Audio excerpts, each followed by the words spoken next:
Bueno, ¿de qué va el artículo de hoy?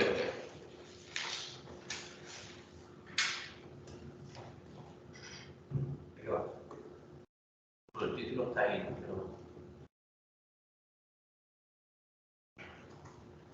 Bueno, se va a dar un sistema en el que intentan distinguir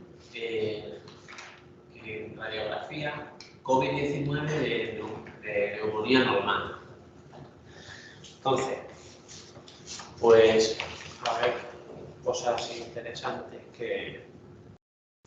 Esto es una cosa muy típica. Esto es en general de los textos escritos en inglés, ¿no? Aquí no se puede subrayar. Eso no se podría. Si no me lo llevo a otro lado. ¿Qué hago?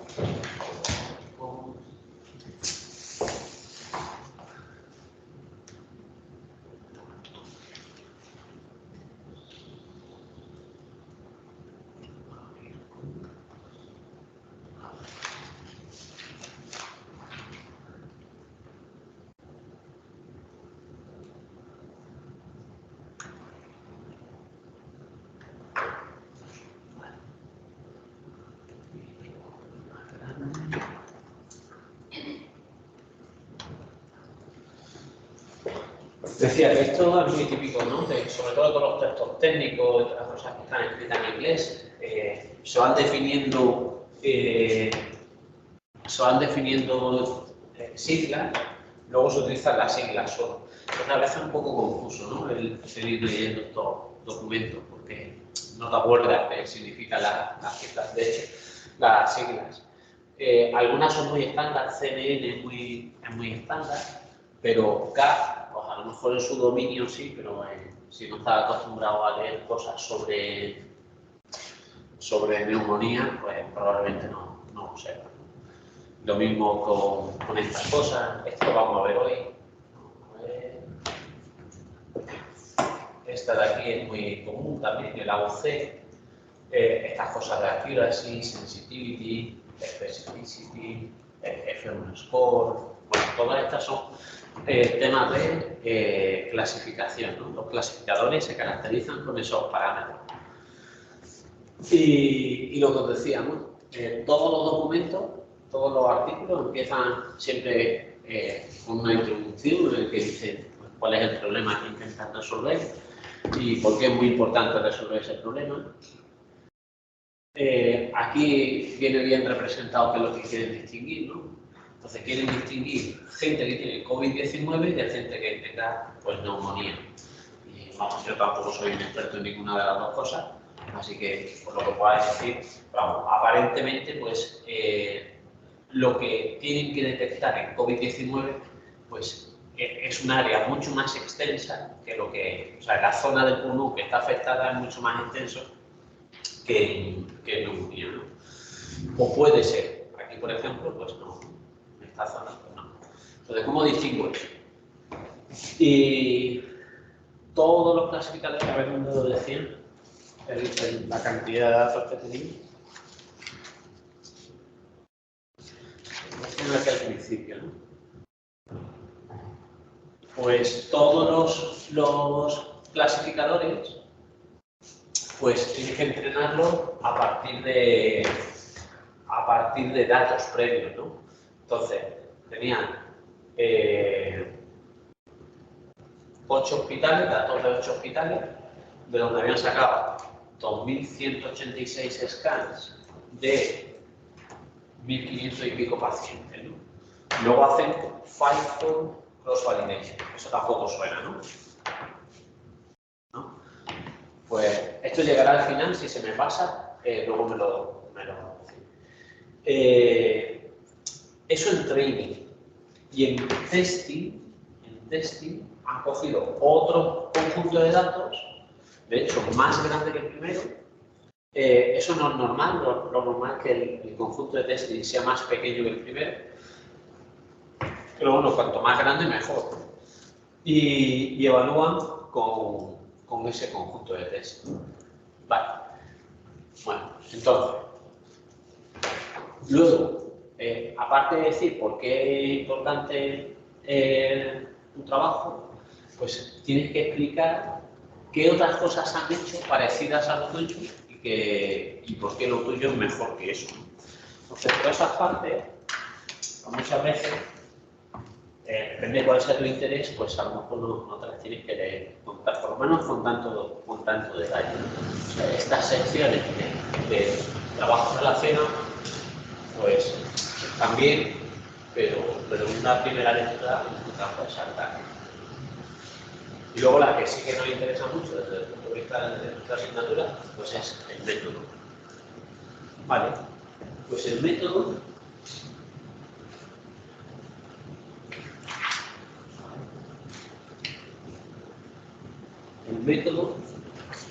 donde viene bien utilizado,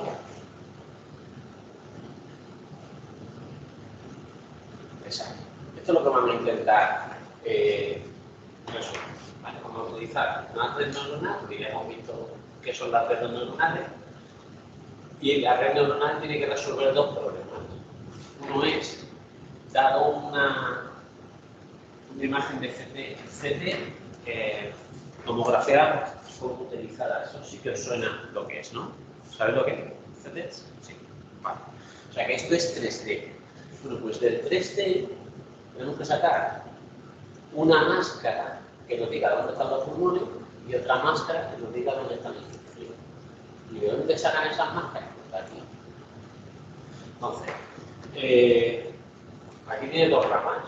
Estas dos ramas van a ser equivalentes entre sí. Aquí la diferencia entre ellas van a ser con qué datos se entrenan. Entonces, esta se va a entrenar con unos datos, mientras que esta se va a entrenar con otros datos. El Uniform Sampling y el Size Balance Sampling, pues viene a lo siguiente. Pues imaginaos que yo tengo una red que tiene que clasificar este conjunto de datos. De este conjunto de datos, el 90% de los datos son de tipo 1, mientras que el 10% de los datos son de tipo 2. Si yo esto lo paso por la red,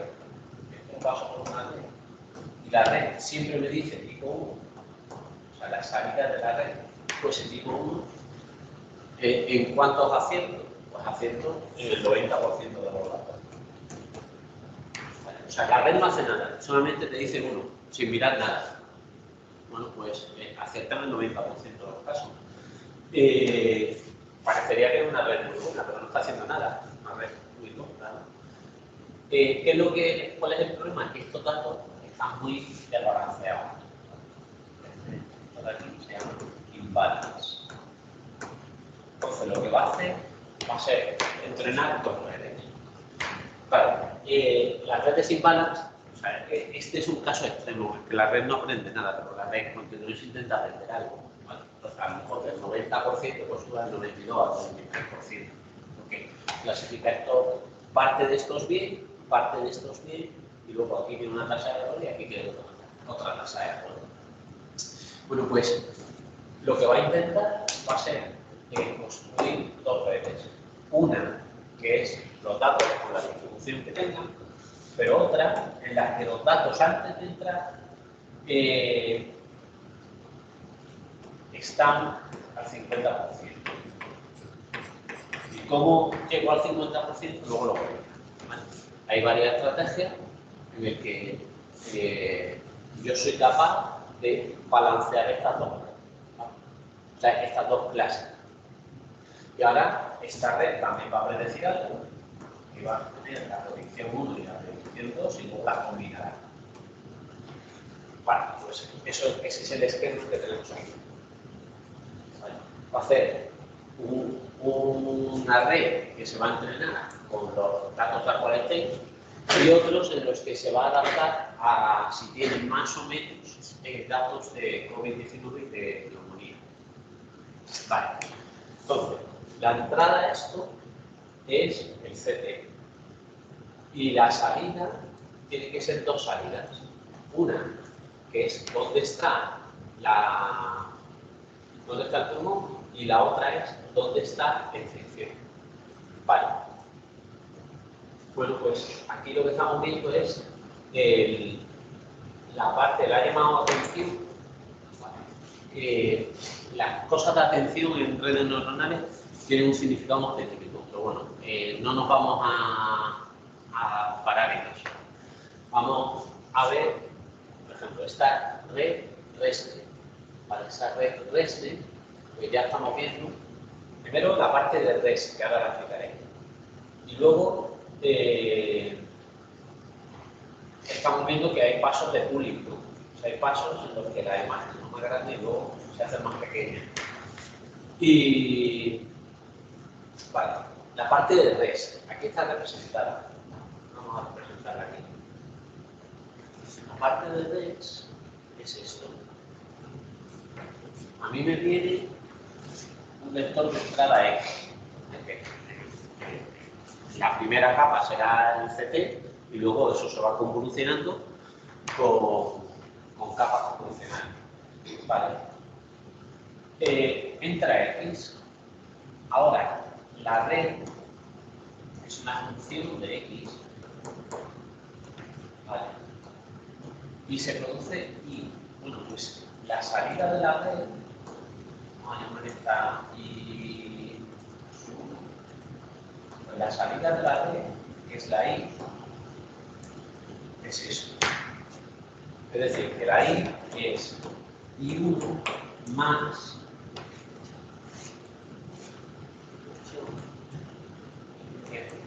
tendría bien llamarlo X.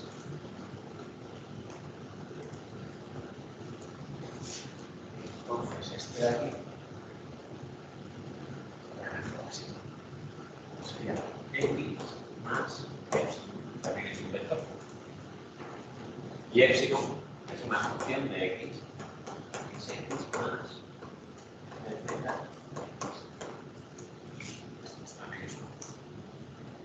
Vale. Es decir, esto de aquí tiene la estructura, por eso lo llaman un residuo. Si tú pones todos los pesos a cero, o sea, si todos tus parámetros los pones a cero, este residuo vale a cero.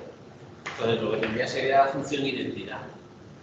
Y si aprendes algo, o sea, si tus pesos son diferentes de cero, pues entonces lo que estás haciendo es qué le falta a la imagen de entrada para llegar a ser lo que yo quiero.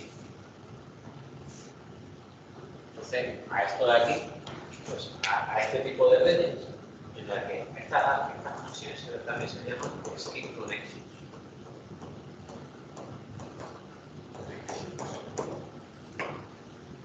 Y a la red completa, pues, se llama REST. La red realmente lo que aprende es el residuo. Entonces, hay redes en las que lo que hay que aprender son imágenes, pues es algo muy útil, porque o sea, ¿qué le falta a esta imagen?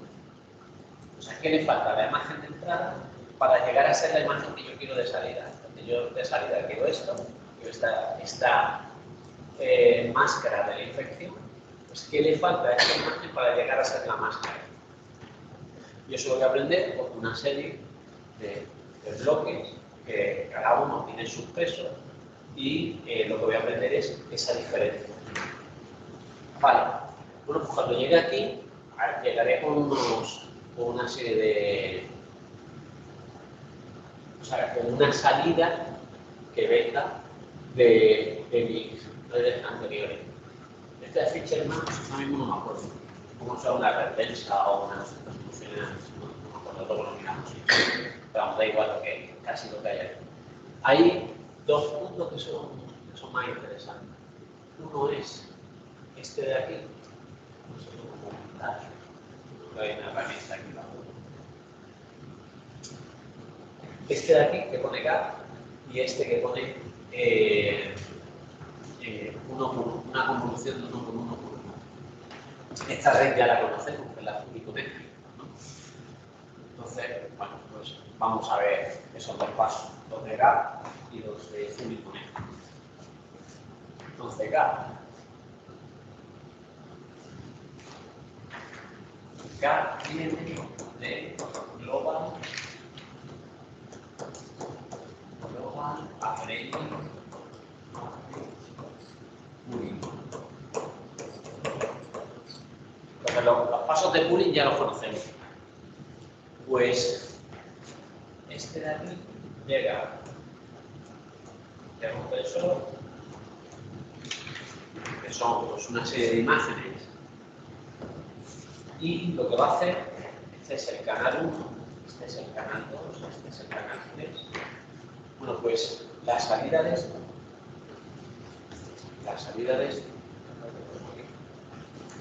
va a ser un promedio por canal. O sea, yo cojo toda esta imagen, calculo su promedio y lo meto ahí. Luego cojo la imagen que está detrás, es esta. Calculo su promedio y lo meto ahí. Luego cojo la imagen 1, hago el promedio por canal y lo meto ahí. Pues ese paso se llama Global Average. Vale. El otro es el de las convoluciones de 1 por 1 por 1. Es un paso que también...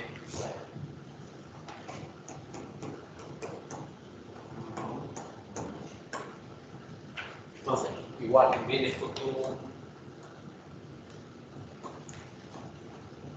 stack de imágenes. Y ahora lo que haces es, vas a tener un único vector y lo que vas a hacer va a ser multiplicar este por este, este por este, este por este. Eso lo sumas y me da otra imagen. Pues esta es nuestra convolución de 1 por 1. ¿Y por qué se llama así? Pues porque cuando llegas aquí, a este punto, como son objetos 3D, pues lo que tendremos, el tensor que llega es el número de imágenes que hayas dejado, el número de cubitos que hayas cogido, por el número de canales o las dimensiones X y Z de tu objeto. Entonces yo aquí lo he representado como imágenes, ¿vale? O sea, no tendría Z. Pero si ya tienes Z, pues entonces aquí lo que estás haciendo es y al final lo que tendrás, pues lo que tienes a la salida es algo que es del mismo tamaño que tu objeto de salida y lo que te has quitado son los canales, pero sigues teniendo el número de imágenes por byte. Vale. ¿Alguna duda hasta aquí? Bueno, pues entonces ya entendemos todas las piececitas de esto, ¿no? O sea, pues son redes convolucionales con pasos, lo que se aprende son las diferencias. Aquí estoy haciendo un pooling, pues, por eso saco mi vectorcito como estaba yo mismo organizar antes. Aquí tengo una capa densa, este está haciendo una convolución de esta de 1 por 1 por 1 y al final lo que me va a sacar va a ser un mapa, o sea, va a ser otro objeto 3D que lo va a llamar atención. Y esa atención tiene que ser parecida, es lo que mean square error loss, tiene que ser parecida a la máscara que te han dado de donde está la inscripción. Y eso por las dos vías, tanto por esta vía como por esta vía, tiene que ser igual. Y luego al final, pues juntará lo que prediga esta vía con lo que prediga esta vía. O sea, las salidas de estas redes son este tipo de estructura. Porque es cierto, ahí es donde tiene la infección. Bueno, pues luego lo combinaré los dos. A ver, ¿qué más cosas por el todo? Vale. Aquí pone la atención.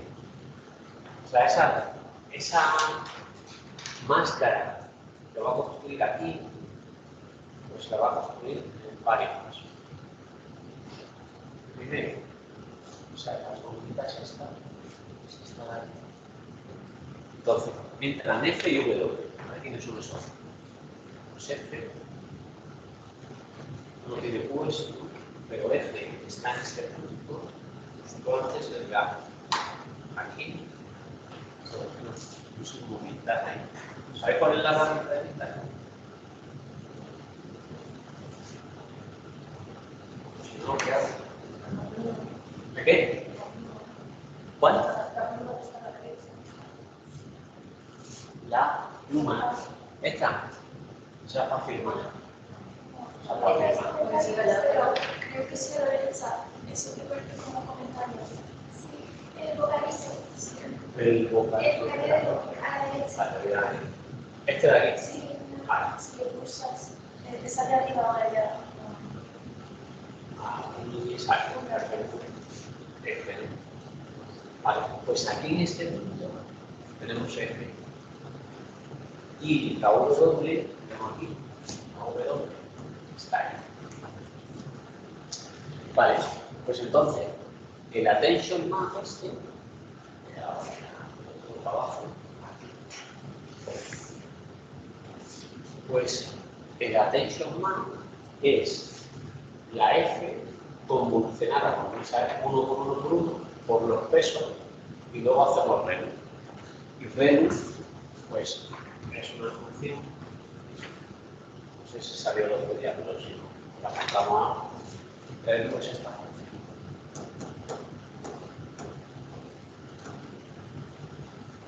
Otro color, o sea, es X, si X es mayor o igual que 0, y 0 en el resto. Se llama RELU, RELU viene de rectifier,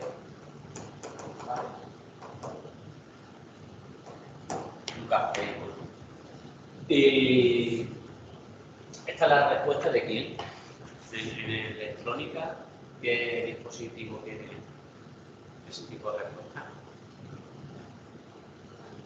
Los diodos. Los diodos tienen esa respuesta. ¿No habéis estudiado los diodos, no? ¿No lo habéis estudiado? Bueno, pues los diodos tienen esa respuesta. Vale. ¿Qué más? Y luego, claro, esta función en principio no está acotada, entonces iría hasta el infinito. Pero nosotros queremos una máscara que valga 0,1 si ahí hay una infección o no. Yo quiero una máscara que valga 0,1 si ahí hay una infección o no. Lo que hago es que lo calculo así. O sea, esta atención lo va a hacer infinito y luego pues lo meto. La función suena.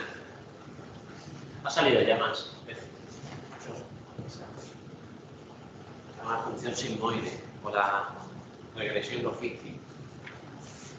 Entonces, en general, la fórmula de la regresión logística, pues, la regresión logística f de x igual a constantes. Aquí las constantes no son interesantes.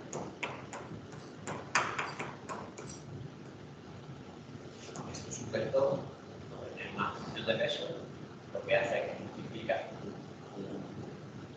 tu vector de entrada, por eso peso significa que debemos sumar algo, hay que poner una constante, hay que poner otra, pero lo importante es este término.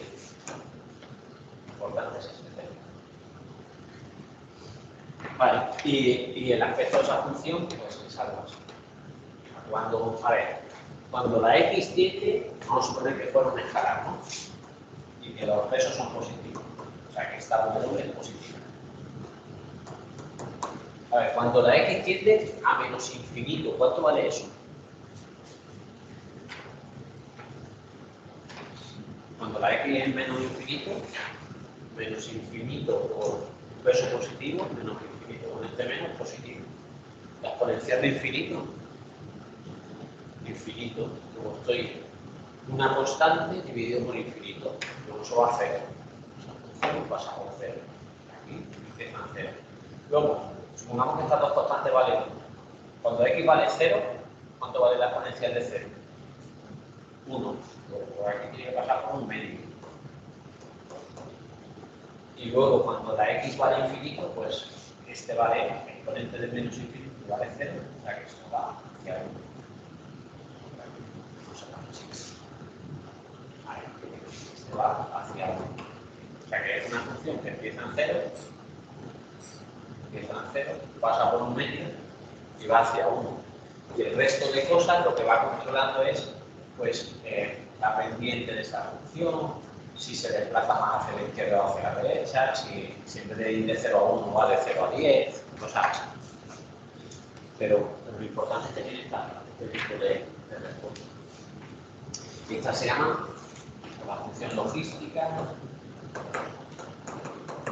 o la función sigmoide. Hay muchas funciones que se le llaman sigmoides. Se llaman sigmoides porque esto parece una S. Vale. ¿Qué más? De hecho, los pesos concretos de esta función los han fijado. Es raro. Normalmente no se suele. Cuando trabajas con redes, y alfa y beta las han dejado fijas. Cuando trabajas con redes, dejas que la red lo aprenda. Vale, ¿qué más? ¿Qué más nos viene interesante por aquí?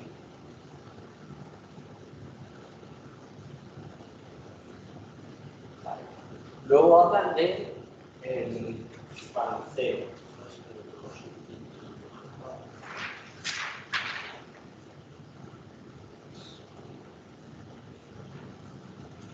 Luego hablan del balanceo.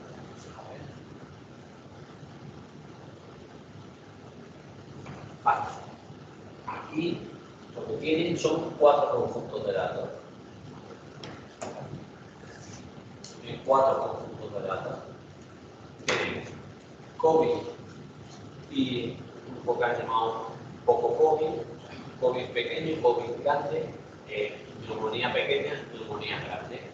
Me han contado cuántos tienen en cada uno de ellos. Han hecho uno que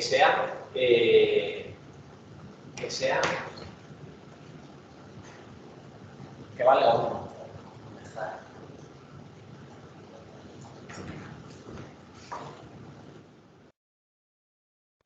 Este lo han hecho 1 y este también lo han hecho 1. Es decir, dentro de COVID han normalizado al más grande y dentro de neumonía han normalizado al más pequeño.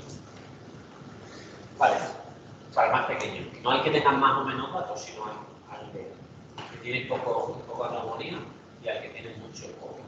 Vale.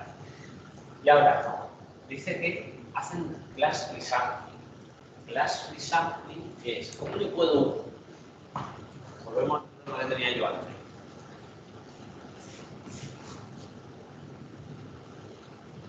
Tengo un problema que está desbalanceado. De aquí. ¿Cómo yo puedo balancearlo? Pues no es fácil. Cuando tú estás construyendo estos, al final tú no le metes todos los datos a la red para que lo aprenda todos a la vez. Tú solo vas metiendo un bloquecito.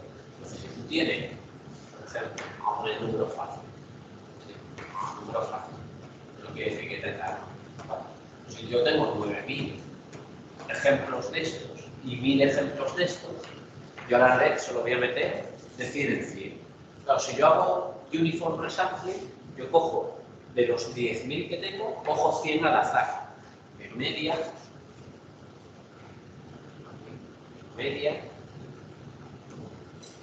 si yo hago uniform, en media tendré 90 de un tipo y 10 de otro. Vale. Pero si yo sé que tengo esta desproporción, lo que voy a hacer va a ser muestrear, pero como este tiene 9 veces más ejemplos que este, pues lo que voy a hacer va a ser muestrear, pero dando a este peso 1 y este peso 9. De forma que es más probable sacar datos, o sea, el esquema podría ser el siguiente. Tú sacas un número al azar del 1 al 10. Si es del 1 al 9, lo coges de aquí. Y si es el 10, lo coges de este. Vale, eso lo he hecho mal.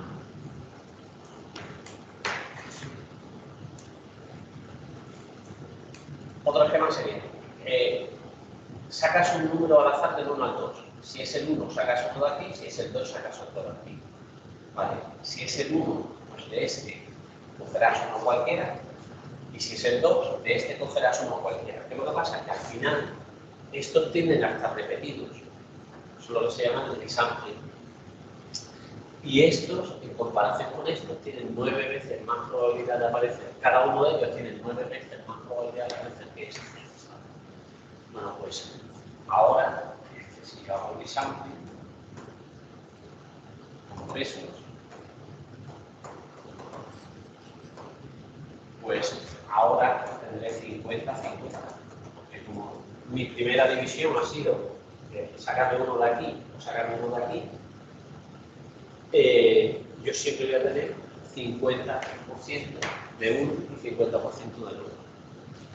Y eso, a efectos prácticos, significa que un dato de aquí tiene 9 veces más probabilidad de aparecer que otro dato de aquí. Estos son los pesos que van aquí listados. Cada dato de aquí tiene un peso que es, pues este, de aquí tiene un peso, esto de aquí tiene peso 1 y así. Vale. Y aquí están hablando de lo que estaba diciendo yo antes.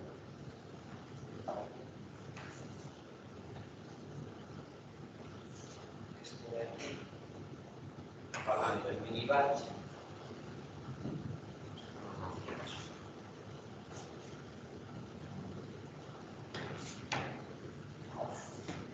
Está hablando del mini batch. El mini batch son esos grupos de 100 que decía yo antes. Y la probabilidad de que aparezca cada uno de ellos pues es esta. Vale. Entonces, nos volvemos arriba. Yo tengo esta red. Esta red va a hacer un resampling, un sampling aleatorio, mientras que este va a intentar que estén balanceadas los ejemplos. Cada uno va a hacer su predicción y cada uno va a intentar que esa atención que ya hemos visto quién era esta cosa logística de aquí, la cosa logística, va a ir entre 0 y 1, no se parezca a la máscara de la infección que me han dado.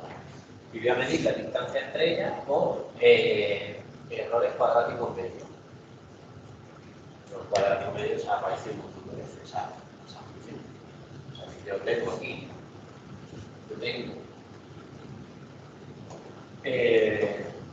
la máscara que tiene que ser y cuál es la máscara que yo medí. Entonces, al cuadrado y sumo para todos los ejemplos que tengo. Tengo un montón de máscaras de esas en mi conjunto de entrenamiento, pues yo sumo todo esto y como esta depende de los pesos de vídeo y de los datos de entrada, yo busco cuáles son los pesos que minimizan ese error con respecto a los pesos. ¿Y cómo se minimiza eso? Pues ya lo mismo otro día, con caliente descendiente, estas cosas. Vale, ¿qué más? Vale, pues ya cada uno hace su... Este, de hecho, es uno de los términos que debemos minimizar. Y hay dos. Uno, que lo ha llamado el binary cross entropy, y el otro, que es este error cuadrático medio, pero que de hecho, fijaos que está modificado con respecto a la fórmula que yo he puesto. La fórmula que yo he puesto es esta parte solamente.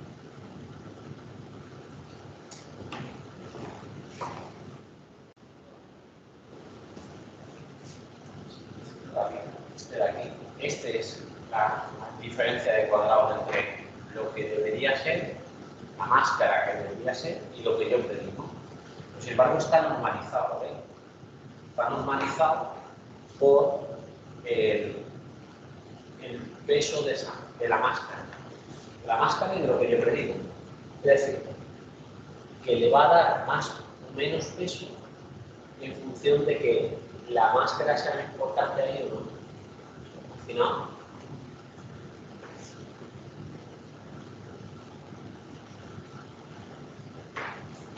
imaginaos que yo tengo aquí, esto lo hace para muchos ejemplos, ¿no? Si yo tengo un ejemplo en el que la máscara está en el pulmón, somos dos pulmones, y la máscara está aquí. Vale. Tengo otro ejemplo en el que la máscara está un poquito, los dos pulmones, más o menos, pulmones parecidos, y la máscara está un poco más grande. Y esta. Entonces, lo que voy a hacer va a ser sumar todas las máscaras y donde no haya máscara, por ejemplo, en esta zona, en esta zona de aquí, nunca llegaba a la infección. Vale, pues en esa zona no va a ser importante. No va a ser importante, porque nunca, cuando yo sumo todas las máscaras, por ahí no hay nada. Entonces, de alguna forma, estoy normalizando para que este error en las zonas donde no haya máscara, pues no la afecte. Vale. Y la función de pérdida de la red, la función de pérdida, la función de la red, está aquí, pues va a ser el cross entropy y pesado esa función de error cuadrático medio. Y el cross entropy, pues, no es la fórmula de cabeza.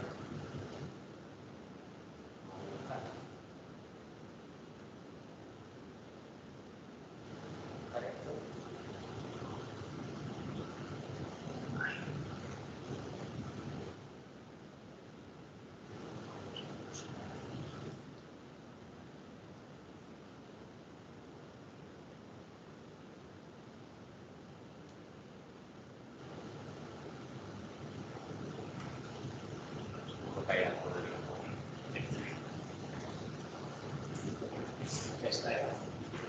Entonces, esto es lo que yo te digo y esto es lo que tiene que ser. Esa suma. Entonces, yo aquí en la red voy a tener dos funciones de coste. Una que es esa, la diferencia entre la máscara que yo te digo para el pulmón y lo que, cuando es que tenemos que predecir dos cosas. Tenemos que predecir dónde estaba el pulmón y cuál era la infección. Pues, voy a poner una que depende del pulmón y otra que depende de la infección. Entonces tengo que resolver los dos problemas a la vez. Y como tenía dos redes, ahora tengo que pesar las dos redes. Aquí tengo la rama de arriba y aquí tengo la rama de abajo. Entonces, en función de si le doy más o menos peso a una de las dos ramas, pues mi predicción final pues, será diferente. Y al final dice que habían hecho cross entropy. Este W se llama un hiperparámetro. Es un parámetro que no aprendes. Entonces, lo habían hecho con cross entropy. ¿Cross entropy qué es? Pues es esto. Cross validation, perdón. Lo he dicho con cross validation. Imaginaos que yo tengo, ya no distingo entre clases. Aquí solamente pongo el número de casos que tengo. Yo tengo 10.000 casos. De esos 10.000 casos, yo podría hacer una cosa, que es coger esto, dividirlo en dos trozos, pues tengo 8.000 para construir mi red, para aprender quién es la red, y tengo 2.000 para evaluar si esa red es buena o no. Vale, entonces, este está intentando minimizar el error dentro de los 8.000. ¿Vale? Está buscando los parámetros de la red que minimiza el error dentro de esos 8.000. Aquí tengo mi función de coste. Pero yo ahora puedo evaluar esa función de coste y los 2.000 que me quedan. Me quedará algo. Vale. ¿Y por qué esta división? 8.000 y 2.000. ¿Por qué no hacer, por ejemplo, esta otra? 2.000 aquí y 8.000 aquí. Y también podría hacer lo mismo. Puedo evaluar cuáles son. O sea, puedo buscar quiénes son los pesos de la red para estos 8.000 y con los 2.000 que me quedan, pues evaluar. Vale, pues el fivefold cross validation. Cross validation, pues lo hace 5 veces. Hace esta partición. Va a dividir el conjunto en 5 trozos. Cada una de las veces entrena con 4 y evalúa con el 5. Lo hace 5 veces. Entonces tengo 5 estimaciones de este valor. Y ahora el W que voy a seleccionar es el que haga esto más pequeño. Eso se llama cross validation. Es una técnica que también se utiliza mucho. Vale. Luego, aquí. Bueno, ¿qué me sale? ¿Lo hago bien o no? Pues tienen aquí una serie de cosas, lo llaman AUC, Accuracy, Sensitivity, Specificity. ¿Todo eso qué es? Vale. Vamos a mirar a nivel de pixel. Vamos a mirar a nivel de pixel.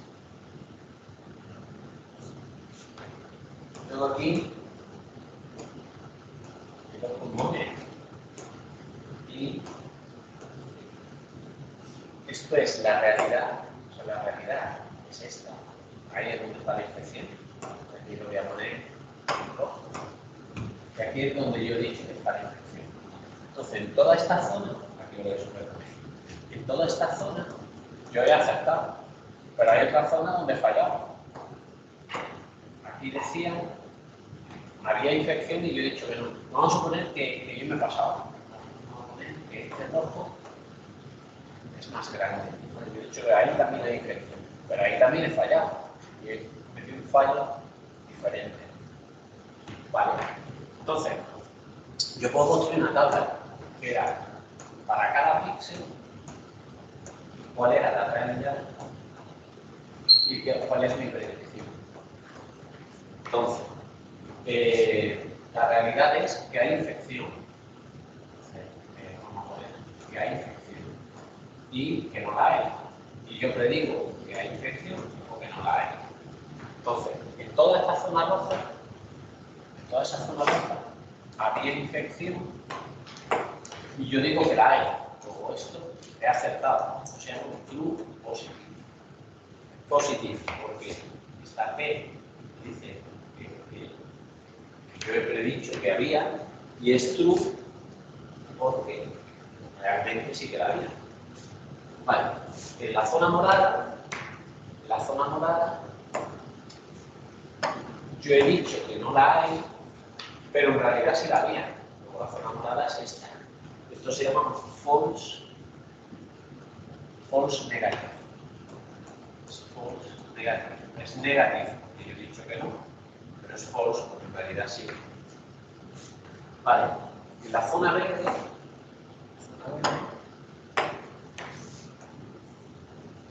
este es false positive. Es positive porque yo he dicho que sí había, pero en realidad no la había. Y luego está no lo he coloreado, que es donde yo digo que no hay nada y en realidad no hay nada. Esto sería true negative. Vale, pues con esas cosas, ahora ya podemos construir nuestra evaluar cómo de bien lo he hecho. Entonces, para evaluar eso, vamos a buscar eso.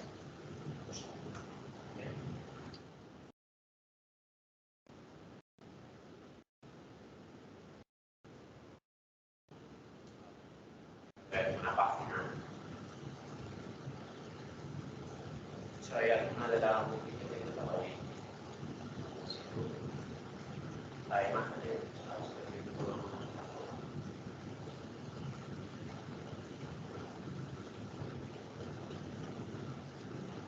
si no, a ver si aquí tenemos suerte en la fórmula. O sea, definen los mismos conceptos que yo, true positive, negative, false positive, false negative. Y la accuracy se define como esto: true positive más true negative partido por toda esta cosa. Esto es, por ejemplo, aquí están poniendo un ejemplo de estudiantes que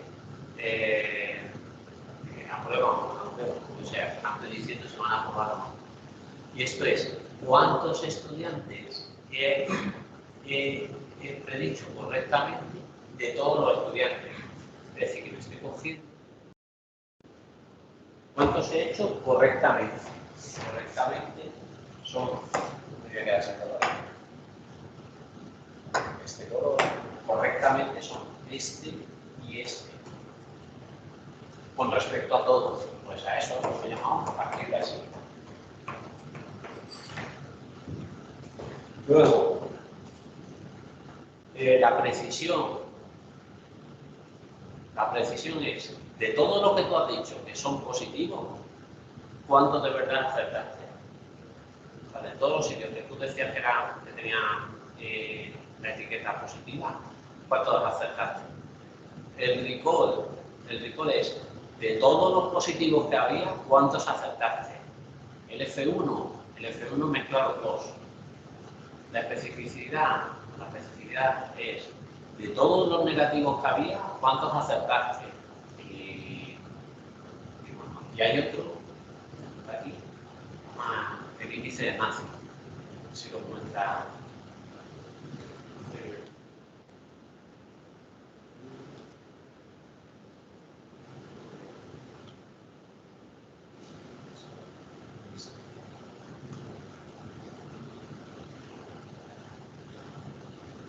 A ver si pone por aquí la formulita.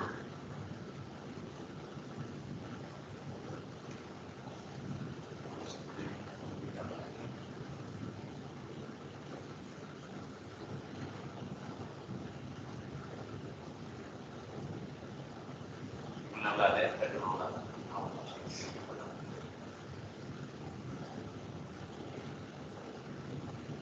pues nada, la misma fórmula, ese tipo de fórmula aparece en 20.000 millones de veces en todos los bancos.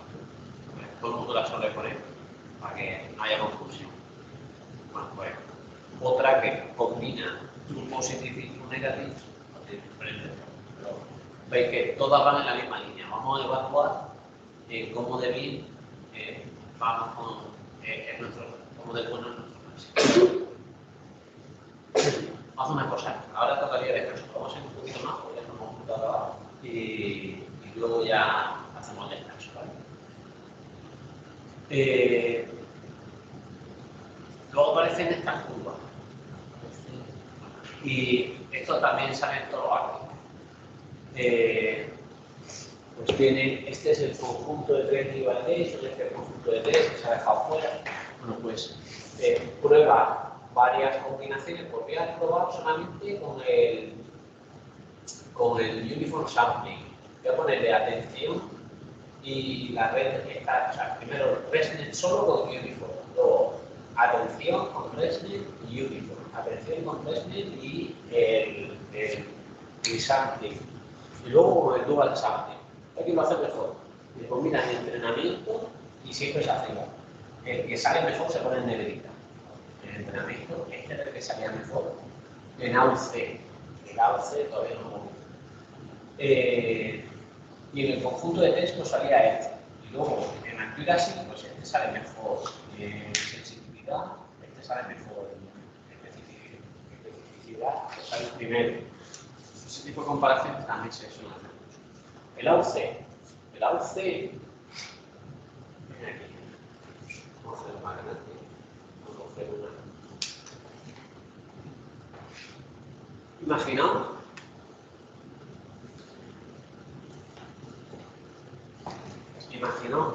poco, yo no quiero fallar. No quiero fallar nunca. O sea, no quiero fallar nunca. No quiero dejarme ninguno fuera. ¿Vale? Entonces, yo no quiero, o sea, tú me has dado cuál es la... Esto es lo que yo tengo que aprender. Tengo que aprender. Tengo que aprender esto. Pero yo no quiero fallar. O sea, yo no quiero dejarme ninguno fuera. Yo lo que puedo hacer, pues decir que todo tiene infección por todos lados.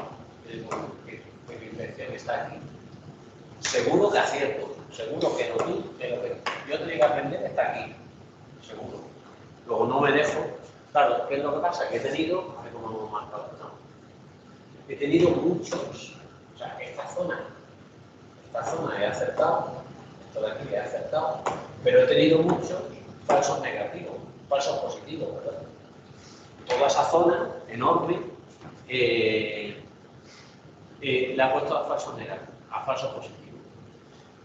Ese sería un extremo. El otro extremo, ¿cuál sería? El otro extremo sería que yo cojo y digo, no, yo quiero tener muy poco falsos positivos. Pues si yo quiero muy poquito falsos positivos, lo que voy a hacer va a ser predecir áreas muy chiquititas. Entonces, solamente voy a predecir donde esté segurísimo. Claro, pero donde estoy segurísimo, acierto. Pero, ¿cuál es el problema ahora? Que me he dejado un montón de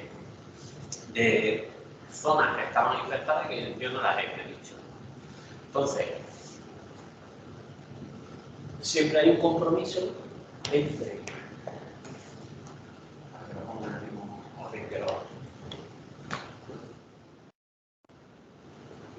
Ya utilizo también. Si yo tengo una tasa de falsos positivos muy alta, es decir, yo digo todo está infectado. Si yo digo que todo está infectado, claro, voy a fallar poco. Y he aceptado los donde sí que había infección, sí, claro, lo he aceptado, se lo he dicho todo. ¿Vale? Por el otro lado, yo podría decir, no, yo voy a estar solamente cuando esté súper seguro. Claro, cuando esté súper seguro, pero lo que pasa es que te dejas zonas que estaban infectadas, las dejas sin predecir. ¿Qué es lo que nos gustaría? Nos gustaría estar aquí. Nos gustaría que no tuviese ningún falso positivo y tuviese todos los verdaderos positivos. Entonces, a estas curvas, en función, siempre, al final, estás haciendo una predicción, esa predicción tiene este aspecto.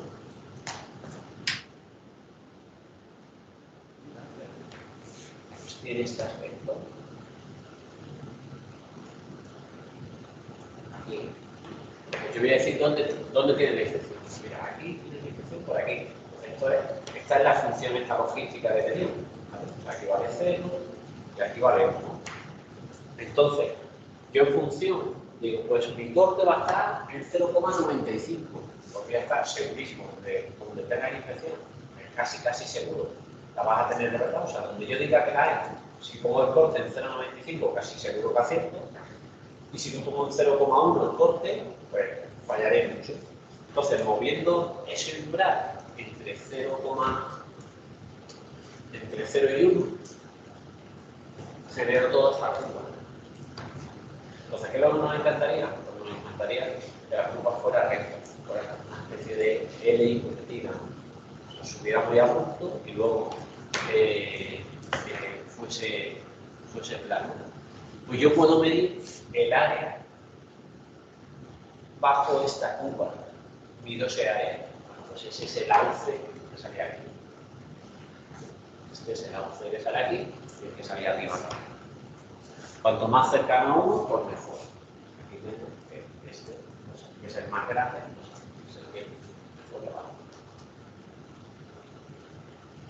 Y ya está, y ya habíamos terminado de entender los resultados, ¿no? Entonces aquí va, pues, por ejemplo, pues mira, este es el CT tal cual entra. Esta es la segmentación de los pulmones que ha hecho una persona. Esta es la segmentación de la neumonía que ha hecho una persona. Entonces, pues, para diferentes casos, pues dicen, ¿qué tienes? La neumonía la tienes aquí, o la tienes aquí. Pero ahí se ve, cuando reajustar los niveles de gris, pues se ve la zona donde tiene el problema. Y aquí lo que estamos viendo es la atención, que era esta cosa de aquí, de la reflexión logística. Aquí, esta de aquí. Pues eso es lo que se ha pintado. Eso es lo que han pintado. O sea, aquí veis que se ha pasado mucho. Claro que si te restringes a la zona del mundo, pues ya está un poco menos mal. Diferentes casos y ese era uno en el que acertaba y aquí uno en el que falla. Esto de hecho habla bien del artículo, o sea, solamente nos da resultados buenos, todos los algoritmos fallan, todos. Entonces, encontrar aquellos casos en los que fallen y mostrarlos, eso sí que nos va a investigar. Y bueno, pues eso sería. ¿Dudas de esto? Ninguna. Pues veis que, y las piececitas, claro, nosotros lo que estamos aprendiendo en la asignatura, pues no son redes neuronales, pero las piececitas que se utilizan, sí que las entendemos todas. Sí que entendemos, porque aquí, sobre todo lo que hay son convoluciones, aquí una suma, con lo cual lo que estoy aprendiendo son diferencias de imágenes también, entendemos lo que son. Esto es simplemente ya otra álgebra y multiplicar pues, una serie de volúmenes por unos pesos y sumarlo, esta parte de Fujikonetti, otra que ya hemos visto en clase. Y bueno, entendemos todas las piececitas. Cuando las pones todas juntas, pues tiene una cosa muy potente. ¿Preguntas? Bueno, pues entonces vamos a hacer el descanso y luego después del descanso trabajamos nuestra práctica